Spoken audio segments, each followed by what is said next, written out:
They thought I was the family screw-up, the plumber, the disappointment. But when I sold the house they'd been living in rent-free, it all came crashing down. Here's how I went from being laughed at to the one who got the last laugh. My name's Matt. I'm 34. I'm the oldest of 3 siblings. My family, my parents, my younger brother Kyle, and my younger sister Jess. They've always made it clear that I was the disappointment. Not in so many words, of course.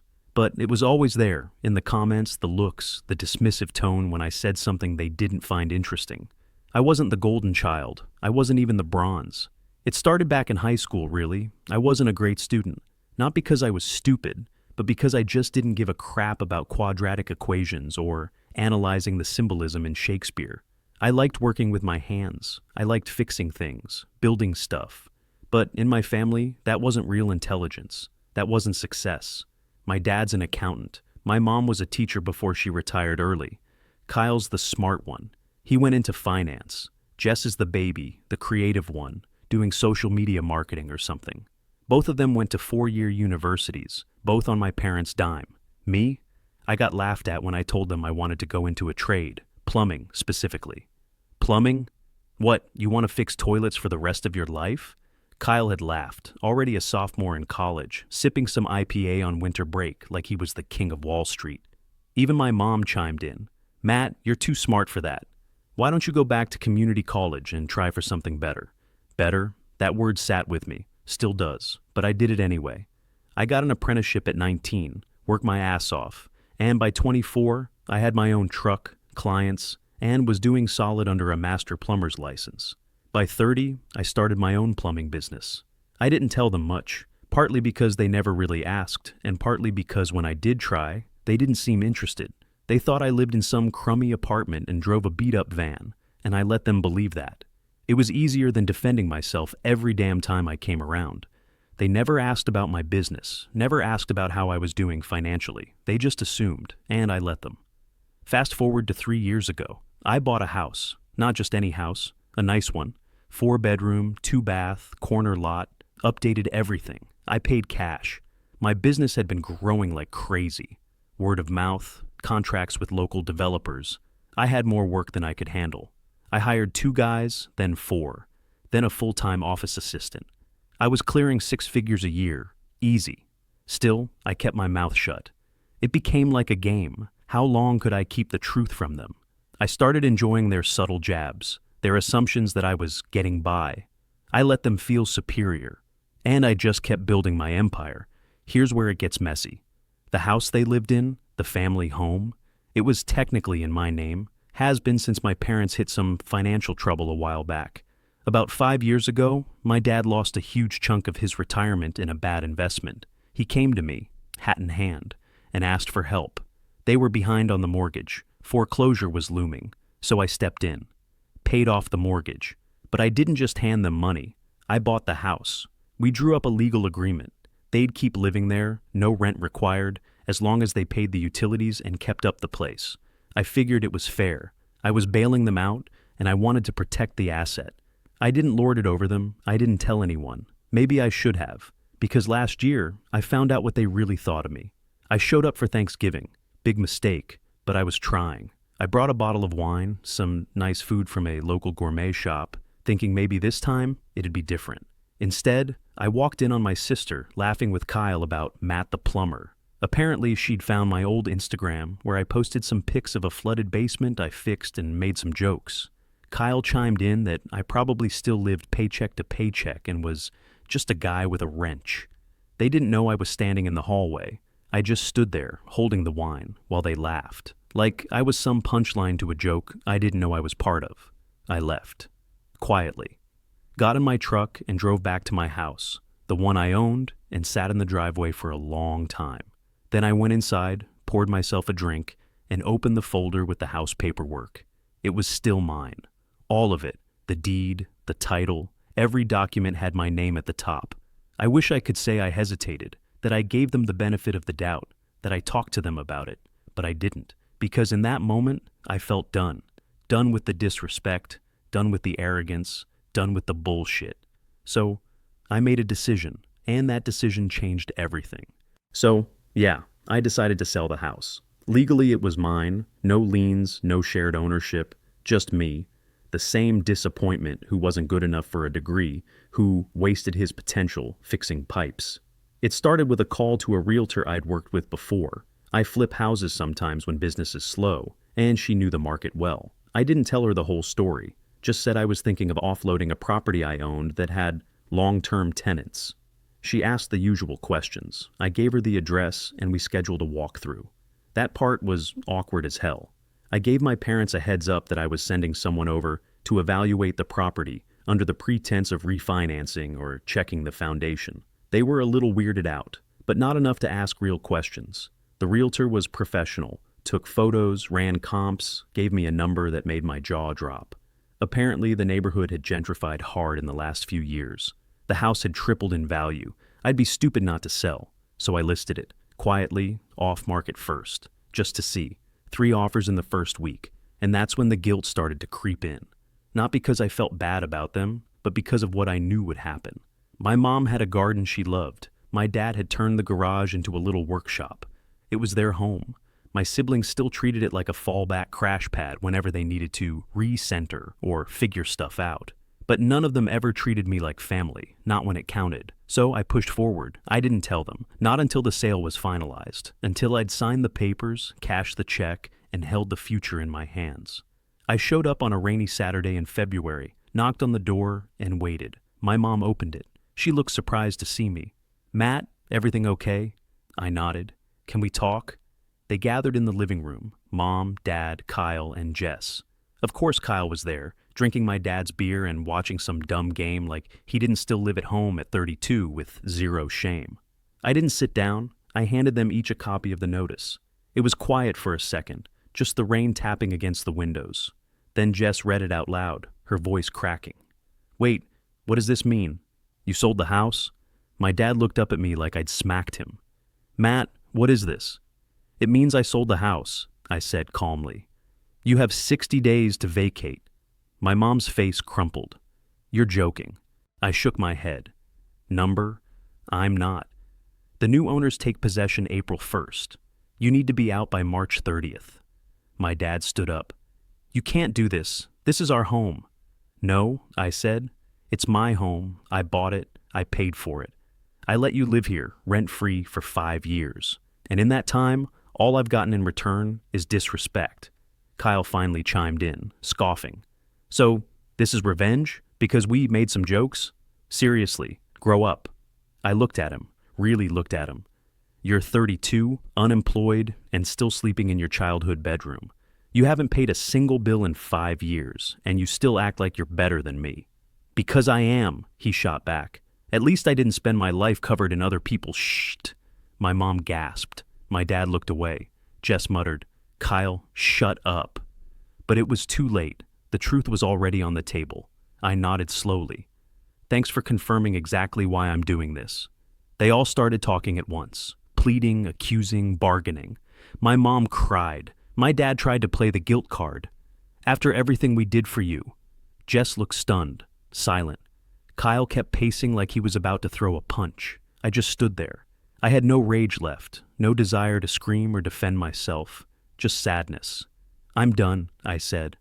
"I've spent my whole life trying to earn your respect, and I finally realized I don't need it. I don't want it. I built something on my own, without any of you, and if this is what it takes for you to finally see me as more than your family's punchline, then so be it." Then I left. I walked out the front door, got in my truck, and didn't look back. They tried calling, a lot. I didn't answer. Until 3 days later, when Jess showed up at my door, crying, she told me something that made my blood run cold, something that changed everything I thought I knew about why my family treated me the way they did.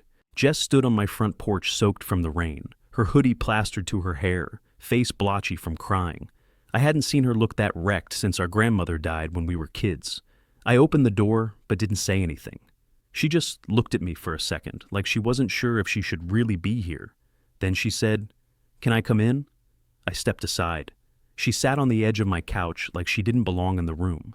I handed her a towel. She didn't take it at first, just stared at the hardwood floor, blinking hard. "I'm sorry," she said, voice small. "I didn't know it would get this bad. I said nothing. I didn't owe her that, not after everything. She finally looked up at me. You were right to do what you did. You should have done it sooner.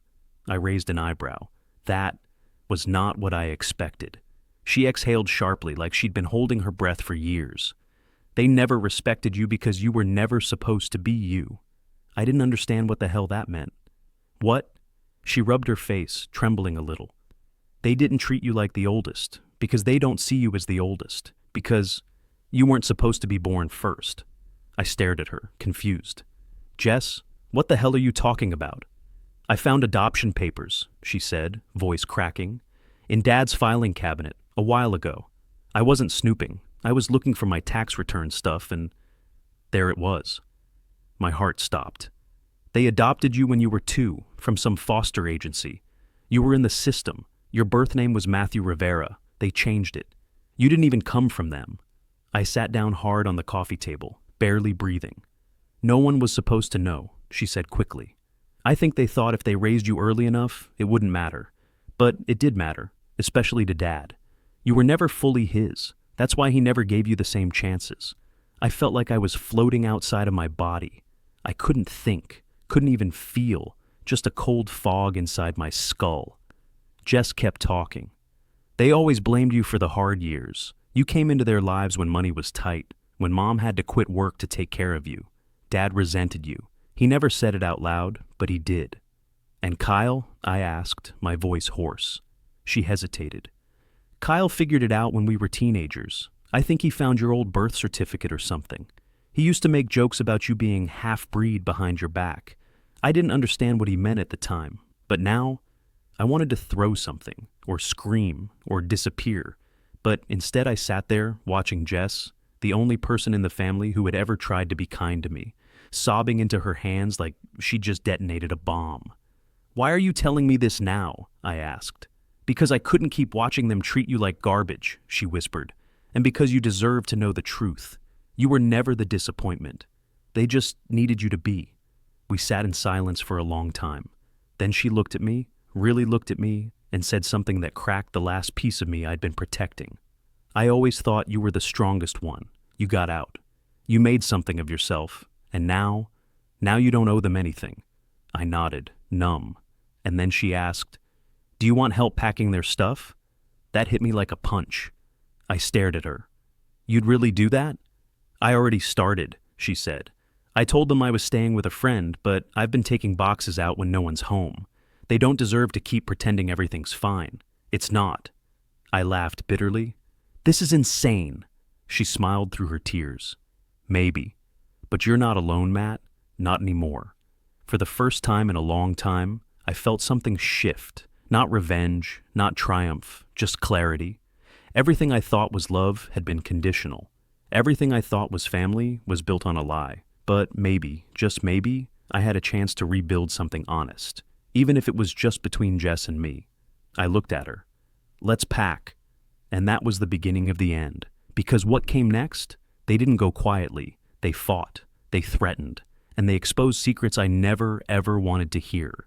The eviction notice had been served. The sale was finalized. The clock was ticking. Jess kept helping me, quietly, methodically. A few boxes at a time, clothes, old dishes, random crap from the basement. She took photos of things they might accuse us of stealing. Not that I planned to take anything. I didn't want their stuff. I wanted my life back. But about a week before the move-out deadline, things exploded. It started with a text from my mom. You ungrateful little bastard. You think you're better than us? You were nothing before we saved you. I stared at the screen for a long time. Then came another one, this time from my dad. I gave you everything, food, a roof. You repay me like this? You'll regret it. No signature. Just cold, deliberate poison. I didn't respond. 2 hours later, my phone blew up. Unknown numbers, Facebook messages, old high school people crawling out of the woodwork saying things like, Hey man, your dad's saying you kicked them out of their house? Is that true? Saw your mom crying at church. Yeah, what TF did you do? They'd told the whole town. Made it sound like I'd evicted my poor elderly parents out of nowhere, heartless and greedy, just because I'd gotten too rich to care. They painted me as a villain, and worse, they left out everything about the adoption, the abuse, the years of belittlement. I didn't respond to any of them. I blocked my parents. I blocked Kyle. Then Jess called me. Her voice was shaking. They know, I froze. Know what? That I helped you. I left a box in the garage by accident. Kyle found it. He went ballistic. Of course he did. They kicked me out, she said quietly. Dad told me I was no better than the outsider. He said I should have been the one adopted. My stomach twisted. Jess, she sniffled. It's okay. I packed my stuff. I'm staying with a friend from work, but I think you should know. They're not done. They're going to try something. And they did. The next morning, I found a letter taped to my truck windshield from some cheap local attorney. My parents were suing me for unlawful eviction of dependent elders, claiming that I'd verbally promised them permanent residency and that they'd contributed financially to the house over the years. I laughed. I actually laughed, because it was so pathetic and desperate. They had no case. Every utility, every property tax receipt, every scrap of paperwork was in my name. They hadn't paid a dime. But the point wasn't to win. The point was to punish, to make my life hell until I backed down. I called my lawyer. Yes, I have one. Being a contractor means you deal with flaky clients, so I learned early on to keep legal help nearby. He reviewed the paperwork and called me back with a grim chuckle. They're bluffing, he said, but they're trying to slow the move out with legal action. You'll need to go to court. So I did. 2 weeks of back and forth, court hearings, paperwork, character witnesses. My mom cried on the stand. My dad lied, said they'd paid off the down payment, a complete fabrication, said I was mentally unstable, that I had a long history of emotional problems. But something unexpected happened. Jess testified. She walked into that courtroom, head high, voice clear, and destroyed them. She told the truth about how they never supported me, how they mocked my career, how they used the house without paying a dime. She brought up the adoption, the secrecy, the resentment. She even read aloud the texts they'd sent me. The judge ruled in my favor. They were given 10 more days to vacate, with no right to appeal. That's when things got really dark. Kyle showed up at my work site. He didn't even wait for me to get off the ladder, just started yelling in front of my crew. You think you're a man now, Matt? Kicking out your family like a funging rat? I climbed down, told him to leave. He shoved me. I shoved back. One of my guys called the cops. They arrested him for disorderly conduct. That was the last time I saw any of them in person. 10 days later, they were gone. The house was empty, cold. I walked through it one last time, saw where Mom's garden used to be, Dad's dusty tools in the corner, Kyle's broken Xbox controller wedged behind the couch. I didn't cry. I didn't smile either. I just stood there, quietly, feeling the weight of the silence. The thing is, I didn't want revenge. I wanted respect. I wanted peace. And in the end, I had to burn it all down to get it. But just when I thought it was over, just when I started to breathe again, I found another letter, a letter that wasn't from them, one that shattered everything I thought I knew about who I was, and who my real family might be. The letter was in a plain white envelope, no return address. It was slipped under my door, like whoever left it didn't want to risk being seen. I almost threw it out.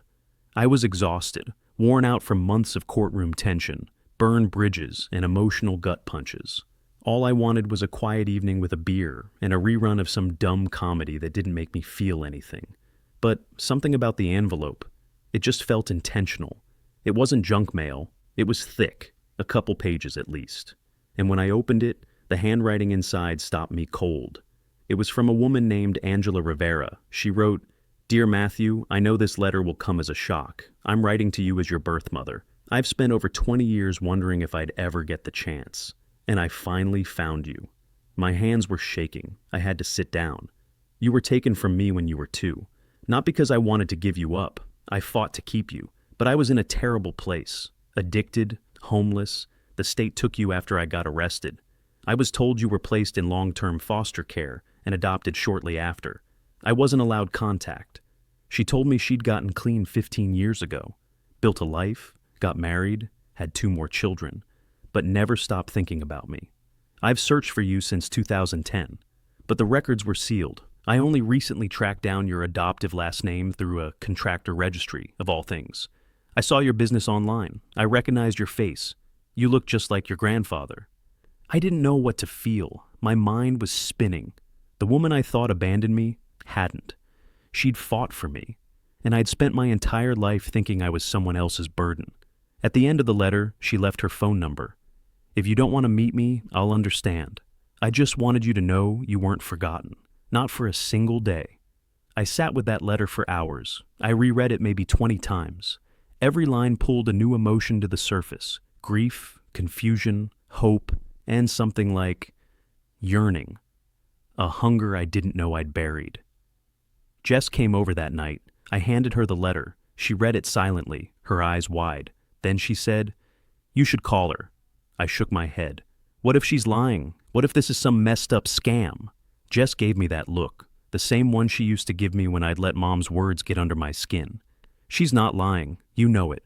You want it to be a scam because you don't want to get hurt again. I swallowed. What if I meet her and it doesn't fix anything?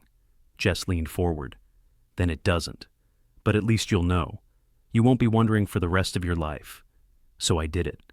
2 days later, I called the number. She picked up on the first ring. Her voice cracked the second she said hello. I said, "Hi, this is Matt."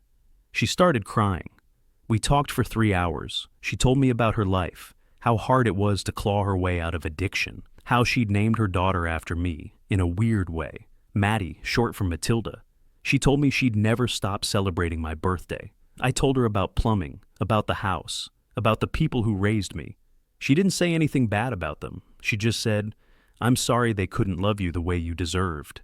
We met a week later at a diner halfway between our towns. She was already sitting there when I arrived, holding a little photo album like it was a sacred object. And when I walked in, she stood up, and I knew. I felt it. She was my mother. We didn't hug right away. We both sort of froze, half laughing, half crying, like we couldn't believe it was real. But then she opened the album, showed me pictures from the years I missed, her wedding, her sobriety chip, her kids. And then there was a picture of me, one I didn't recognize, a toddler with thick curls and a crooked smile. "I kept it," she said, "from the foster packet. It's all I had of you for years." We talked until the sun went down, and when we finally hugged, a real bone-deep shaking hug, I felt something crack open inside me. A piece I didn't know was missing slid into place. She wasn't perfect, neither was I. But for the first time, I saw a root of myself that had nothing to do with cruelty, or shame, or broken promises. And that night, as I drove home, I cried harder than I had in my entire life. But they weren't tears of anger. They were tears of relief. For once I wasn't fighting to prove my worth. I just was. I wish I could end the story here. But it wasn't quite over yet, because a few months later, my dad died. And what happened next brought the whole rotten legacy screaming back from the grave. I found out my dad died through Facebook. No call, no message, just a photo someone had tagged me in. A blurry shot of him in a hospital gown, posted by Kyle with the caption, "Rest in peace, Dad. You didn't deserve what happened to you." I stared at the screen like it was written in another language. It hit me in waves. Not grief, not right away. Just confusion, then anger, then guilt, then nothing. Just hollow space where a son's grief was supposed to be. I sat in my truck for hours, not sure what to do. I hadn't spoken to the man since the courtroom, since he tried to sue me, since he told the entire town I was a backstabbing monster. I didn't even know he was sick. Later that night, Jess called. She'd seen the post too. "You okay?" she asked. "I don't know," I said honestly. "I don't feel anything." And then I added, "Is that messed up?" "No," she said. "You already grieved him, years ago, when you realized who he really was." The funeral was 2 days later. I didn't plan to go. I was ready to put it all behind me. But Angela, my biological mom, was the one who said, "Maybe you should, not for him, for you." So I did. I showed up alone, parked far from the church, walked in just before the service started. People stared, some whispered, some moved away like I had some contagious stain on me. Kyle saw me and froze mid-sentence. He looked older, like the past few months had weathered him. He didn't say anything, but the hate in his eyes burned. Then I saw my mother. She was dressed in black, obviously, with her eyes red and puffy, not just from tears, but from the sheer force of holding on to her narrative. Like she was determined to still be the victim in a story she wrote herself. She walked right past me, didn't even blink. I sat in the back, listened to the priest talk about what a devoted father my dad had been, how generous, how he always put his family first. I almost laughed.